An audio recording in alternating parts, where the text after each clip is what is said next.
A year ago, I wrote that the Samsung Galaxy Note 7 was the best big phone ever made.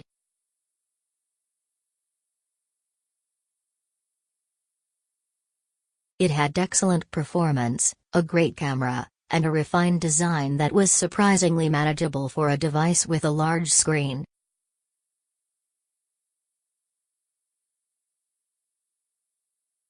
But that glory was short-lived. As everyone knows, the Note 7 had a defective internal battery design that caused it to randomly catch fire.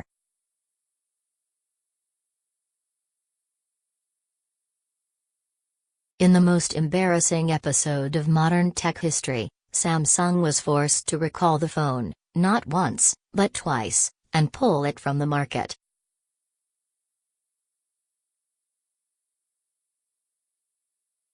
The upshot of all of this is Samsung was also forced to reevaluate how it designed and manufactured phone batteries, and it now uses different processes and chemistries that produce more durable batteries that also degrade less over time.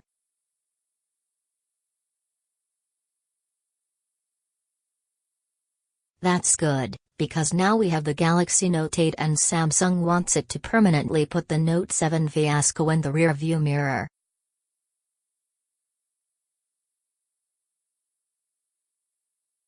The new Note is much like its predecessor in that it's an exceptional large-screen device with few obvious faults.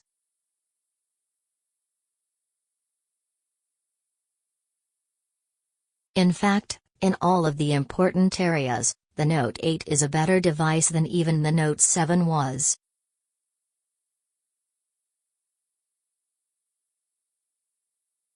But the climate around big phones has changed dramatically since last year. While the Note 7 was head and shoulders above everything else before its fall from grace, the Note 8 isn't obviously better than many of the other big phones out this year, including Samsung's own Galaxy S8 Plus.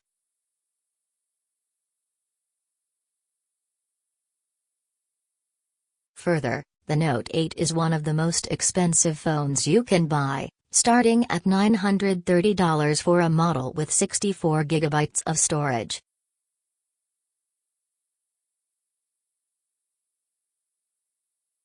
Ask Samsung, though, and it will say Galaxy Note fans don't care about any of those things.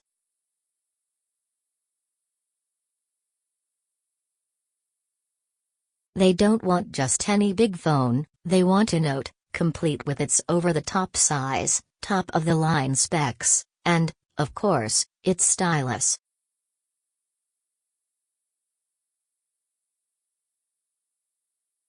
And because of what happened with the Note 7, these fans have been waiting a long time for this.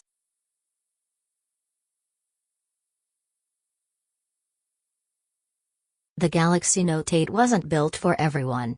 It was built for them. The Galaxy Note has always been an unapologetically big phone, but the Note 8 takes big to new dimensions.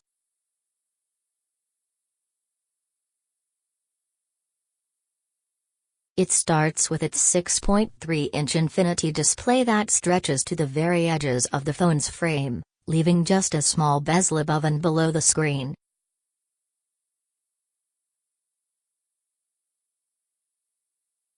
This HDR-capable display is everything you'd expect from a high-end Samsung panel. It's crisp, vibrant, and super bright, so it's visible outdoors in direct sunlight.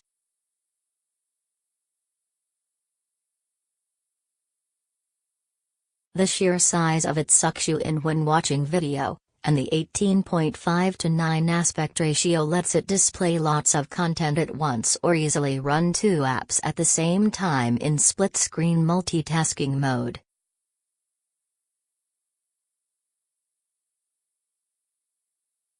Samsung has done everything it can to make this giant screen fit in something that resembles a phone, shrinking the bezels, elongating its shape, curving the sides, but there's no avoiding the fact that the Note 8 is a giant phone that comes with giant phone problems.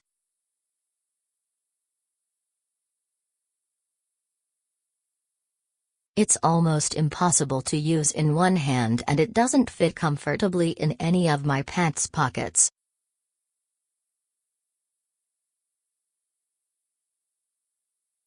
In addition, the Note 8's larger size make its fingerprint scanner even more frustrating to use than it is on the S8.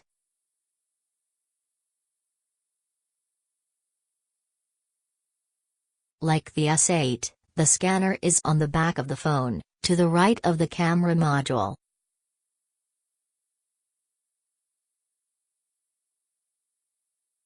And like the S8, it takes some dedicated finger gymnastics to reach it. I've been using an S8 Plus for months and I've become somewhat accustomed to the annoying fingerprint scanner placement.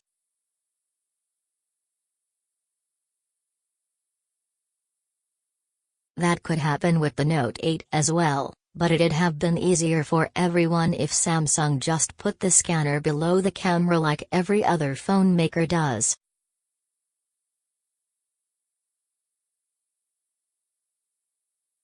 Samsung offers both iris scanning and face scanning unlock systems on the Note 8, so you don't necessarily have to rely on the fingerprint scanner as much.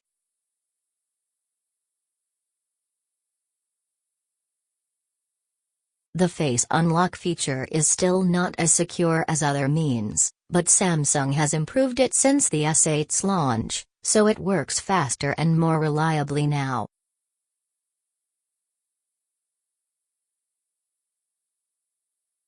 The iris scanner is quick and as secure as fingerprint methods, but it still requires holding the phone up awkwardly close to my face and dramatically opening my eyes for it to work.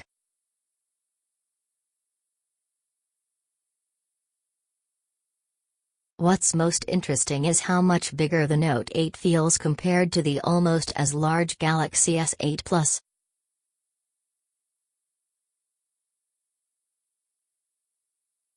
The Note's 6.3-inch screen is only scantly larger than the S8 Plus 6.2-inch panel, but it has a more rectangular shape and the sides aren't curved as aggressively, which makes it noticeably less comfortable to handle.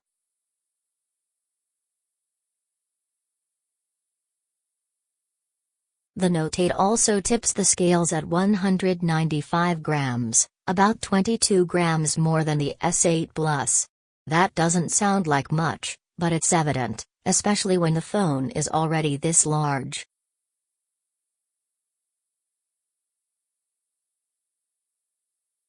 Otherwise, the Note 8's fit and finish are exactly the same as the S8, with glass panels that elegantly curve into a metal frame.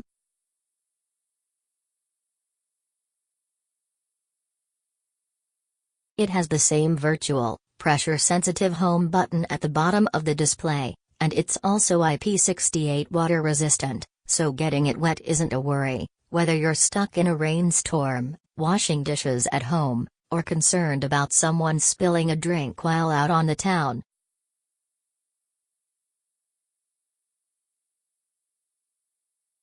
The Note 8 does have a headphone jack, in the correct position, on the bottom of the phone, to the left of the charging port, and Samsung bundles in a set of decent AKG wired headphones in the box.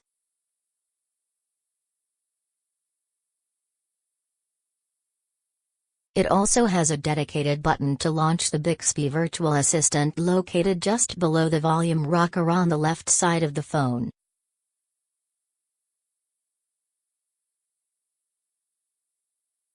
It's just as annoying and easy to hit here as it is on the S8, and it's still not easily customized to do something more useful.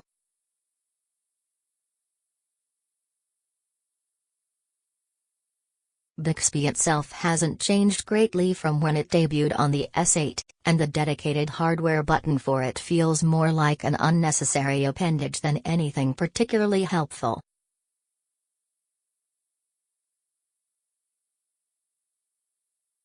Specs and performance are very similar to the S8 internally. The Note 8 also has very similar specs compared to the S8 Plus.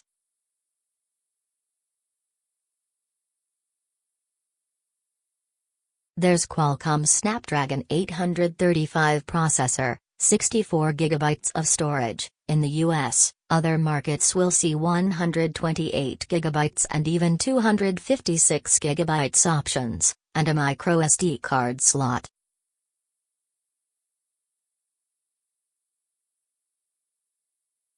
The Note does have 6 gigabytes of RAM versus the S8's 4, but I haven't seen an appreciable difference in performance because of it.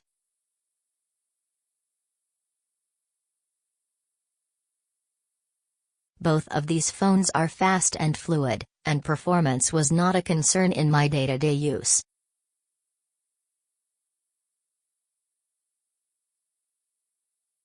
It's possible that the extra RAM aids in using the DeX desktop docking system Samsung sells, but I did not test that with the Note 8 for this review.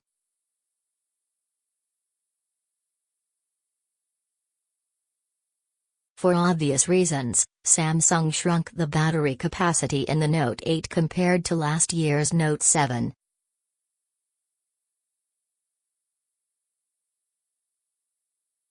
This time it has a 3,300 mAh battery that supports both fast wired and wireless charging.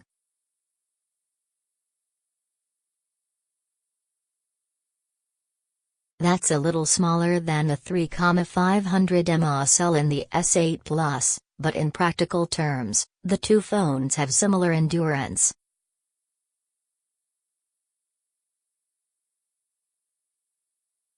Most people will be able to go a full day between charges without worry. Heavy power users might have to take advantage of those fast charging options if they plan on going out in the evening and don't want to worry about running out of steam.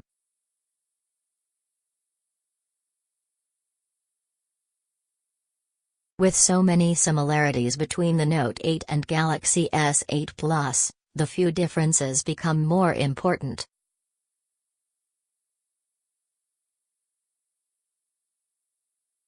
The biggest difference is the Note's signature feature, the S Pen stylus. The stylus is what truly sets the Note 8 apart from any other big phone you can get, and the Note 8 is basically the only premium phone you can buy that has one.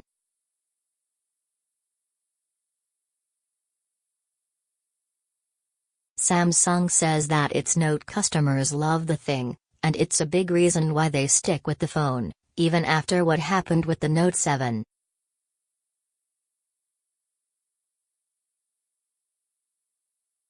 The S Pen can be used to take notes, mark up screenshots, doodle, select text, or just navigate the phone's software with a finer point than your finger.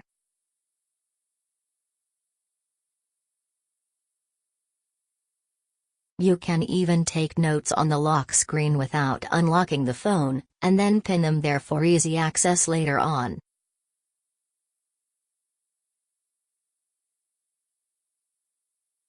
New for the S Pen this year are a finer point and more levels of pressure sensitivity, compared to the Note 5's stylus from 2015, and the same level of IP68 water resistance as the rest of the phone.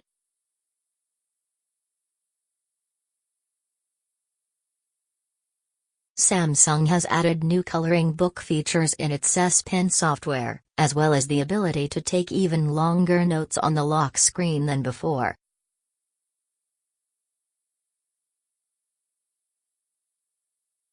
The most fun new feature is Live Message, which lets you record animated GIFs of handwritten messages or drawings and then share them through your app of choice.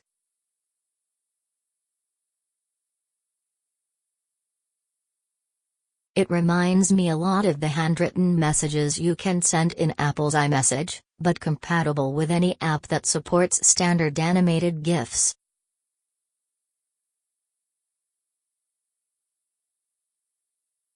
Despite its thin diameter and short length, the S Pen is nice to write and doodle with, and it's clear that Samsung's refinements on this experience over the years are paying off.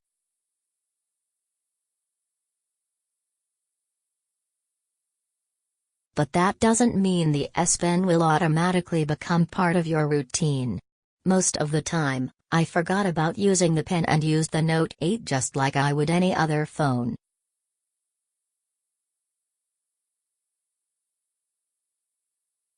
In short, you either know you want the Note 8 for the S Pen, or you don't. And if you're not sure, you'll probably never use it and could be just as happy with some other phone.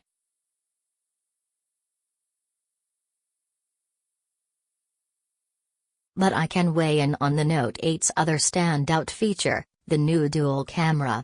The Note's 212-megapixel camera setup is a first for Samsung, and it's very similar to the system that Apple put in the iPhone 7 Plus.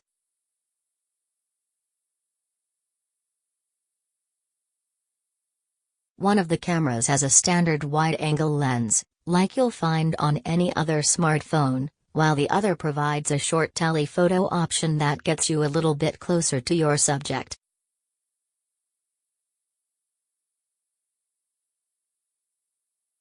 Both cameras have optical image stabilization, which Samsung claims provides better images than the non-stabilized telephoto lens on the iPhone 7 Plus.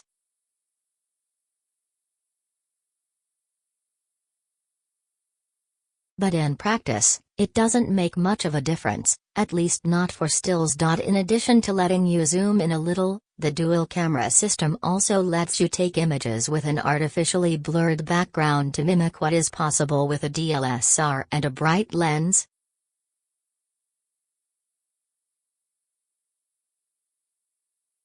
This mode, which Samsung calls Live Focus, is a lot like the iPhone 7 Plus portrait mode, both in how it works and its results.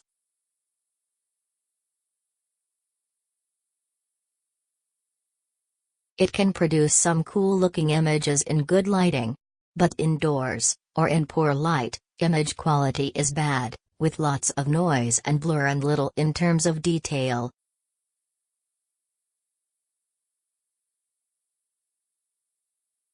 Even in good light, it never quite fooled me into thinking the image was taken with a larger camera.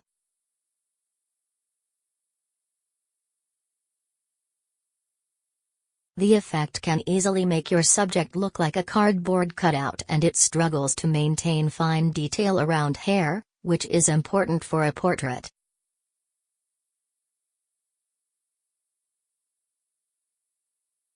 Samsung's version of this is basically not any worse or better than the iPhone's portrait mode.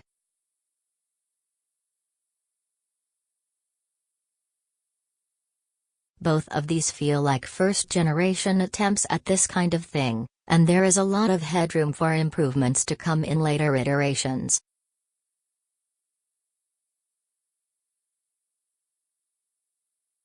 Samsung does offer a little more control than Apple, however.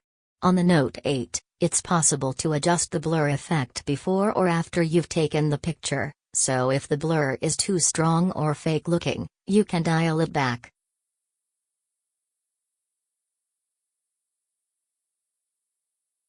I found the best results were when I had the blur slider rolled back a tad from its maximum.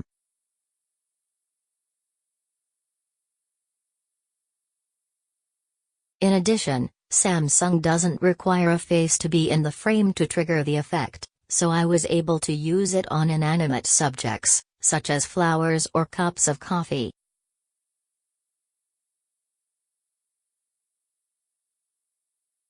The Note 8 also has the ability to save both a wide-angle and telephoto image at the same time.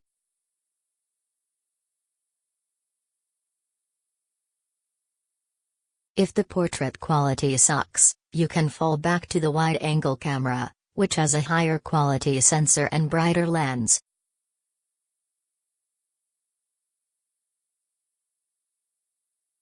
This definitely feels like a safety net to make up for the poor quality of the telephoto camera, but I'm glad it's there.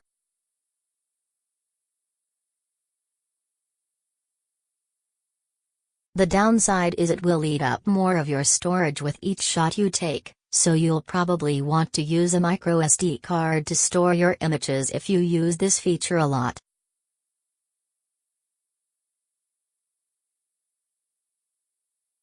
Otherwise, the wide-angle camera is the same as the one found on the S8. It's fast focusing, has a bright aperture, and takes lovely photos. It's one of the best phone cameras you can get this year.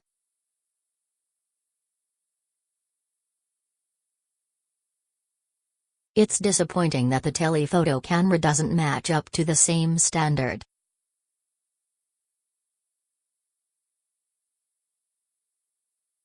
There was a time when if you wanted a big phone, the Note was the king of the hill.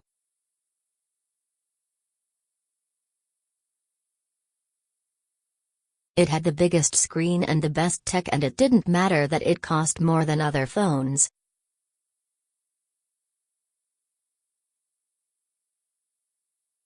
It was the obvious choice. But that's not the case anymore.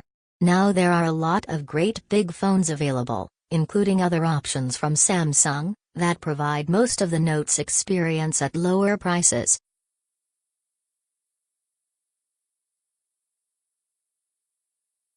That means this year, the Note 8's value all comes down to how important the S Pen and the second camera are to you.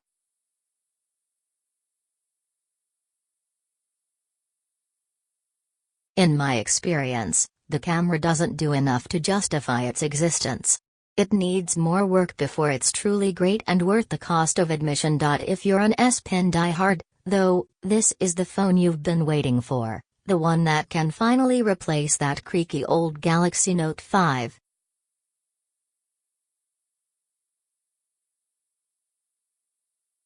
You'll like almost everything about the Note 8. But I can't call the Note 8 the best big phone, because the rest of us will likely be just as happy with an S8 Plus, LG V30, iPhone Plus, or any one of the other big screened phones available this fall.